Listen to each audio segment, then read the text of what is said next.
નમસ્કાર, હું છું જાવેદ સૈયદ. આપ જોઈ રહ્યા છો news for India. News for ઇન્ડિયામાં વાત કરીશું રિયલિટી ચેકની. ન્યૂઝ ફોર ઇન્ડિયા દ્વારા આજે રિયલિટી ચેક કરી હારીજ હોસ્પિટલમાં છેલ્લા 2 વર્ષથી ઇમરજન્સી એમ્બ્યુલન્સ બંધ હાલતમાં શોભાના ગાંઠિયા સમાન બની ગઈ છે. ત્યારે આજે ન્યૂઝ ફોર ઇન્ડિયા દ્વારા રિયલિટી ચેક અને ત્યાંના ડૉક્ટરની મુલાકાત લેતા ડૉક્ટર દ્વારા જણાવવામાં આવ્યું હતું કે એમ્બ્યુલન્સની સુવિધા ન હોવાના કારણે લોકોને પાટણ અને મહેસાણા સુધી જવું પડે છે, ત્યારે મુશ્કેલી ઊભી પડે છે. અને આ બાબતે અમે ધારાસભ્ય, સંસદ સભ્ય અને ઉચ્ચ અધિકારીઓને લેખિતમાં રજૂઆતો કરવામાં આવી છે. જ્યારે આજે આ રીતે શહેરમાં વિકાસ કમિટી દ્વારા હારીજ ડૉક્ટરની મુલાકાત લેતા તેઓ દ્વારા જે મુશ્કેલીઓનો સામનો કરવો પડી રહ્યો છે તે જણાવવામાં આવ્યું હતું. ત્યારે આ રીતે વિકાસ કમિટી દ્વારા આજે આરોગ્ય મંત્રી અને મુખ્યમંત્રી સુધી અમારા દ્વારા રજૂઆતો કરવામાં આવી છે. તાત્કાલિક ધોરણે હારીજ રેફરન્સ હોસ્પિટલની નવી એમ્બ્યુલન્સ ફાળવવામાં આવે એ બાબતે લેખિતમાં રજૂઆત કરવામાં પણ આવી છે. જ્યારે બીજી તરફ હારીજ નગરપાલિકાના એમ્બ્યુલન્સ પણ છેલ્લા 4-5 વર્ષથી ધૂળ ખાઈ રહી છે, જેના કારણે એમ્બ્યુલન્સની સુવિધા હારીજમાં ન હોવાના કારણે લોકોને પારાવાર મુશ્કેલીઓનો સામનો કરવો પડી રહ્યો છે.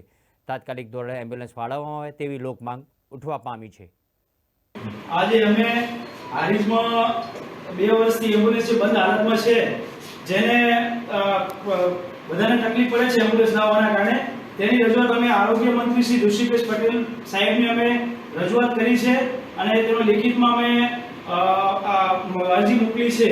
હારીજ રેફરન્સ હોસ્પિટલ ખાતે મુલાકાત લેવા અમે જ્યારે મુલાકાત લેતા હારીજ રેફરન્સ હોસ્પિટલ છે ત્યાં જોયું તો એમ્બ્યુલન્સ છે, તે એમ્બ્યુલન્સ બિસ્માર હાલતમાં પડી છે.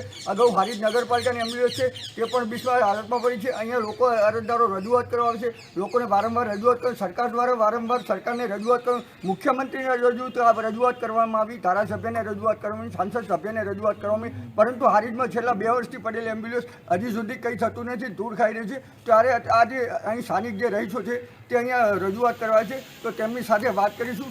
તેમને શું જવાબ આપો એનું શું કહે. શું આપનું નામ શું છે? મારું નામ પુષ્પકભાઈ ખત્રી છે. આજે અમે નગર વિકાસ કમિટી તરફથી હારીજ આરોગ્ય કેન્દ્રમાં આવ્યા છીએ, સામૂહિક આરોગ્ય કેન્દ્રમાં. ત્યાં 2 વર્ષથી અમે જોઈએ છીએ કે એમ્બ્યુલન્સ બંધ હાલતમાં પડી છે.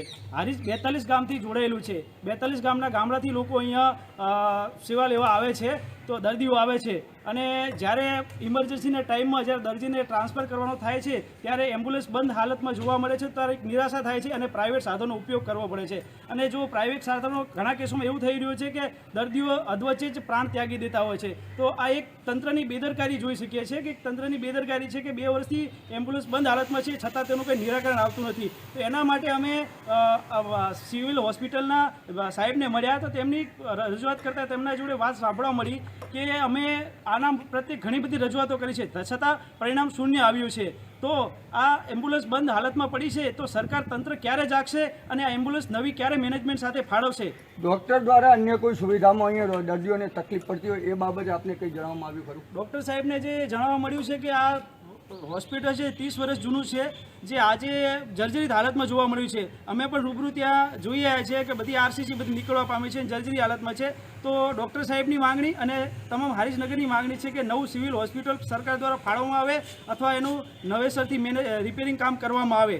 અને જોવા જઈએ તો અંદર લેબ સિસ્ટમમાં એક ફાર્મસી નથી અને એક્સરે હાલ પણ બંધ હાલતમાં છે, તેની પર રજૂઆત કરવામાં આવી છે ઉપર.